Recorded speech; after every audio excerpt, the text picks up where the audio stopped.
Exercice 7 de la fiche 1 sur les multiplications et enchaînements d'opérations. Voici l'écran de la calculatrice de Jenny. 128 x 37, c'est égal à 4736. On vous dit, sans poser d'opération, donnez le résultat de chaque produit. Alors, il faut trouver le résultat de 1,28 x 37.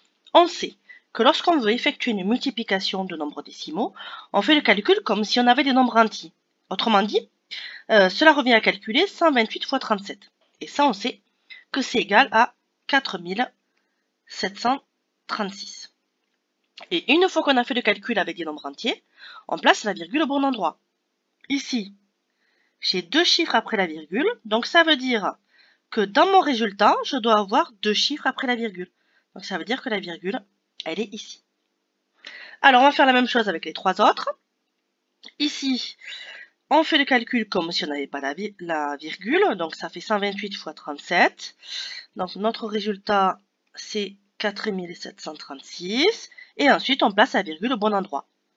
J'ai 1, 2, 3 chiffres après la virgule. Donc dans mon résultat, je dois avoir 3 chiffres après la virgule. Ça veut dire qu'elle vient ici. Alors ici aussi, on fait le calcul comme si on avait des nombres entiers. Autrement dit, on calcule 128 x 37. On sait que c'est égal à 4736. Et ensuite, il faut placer la virgule.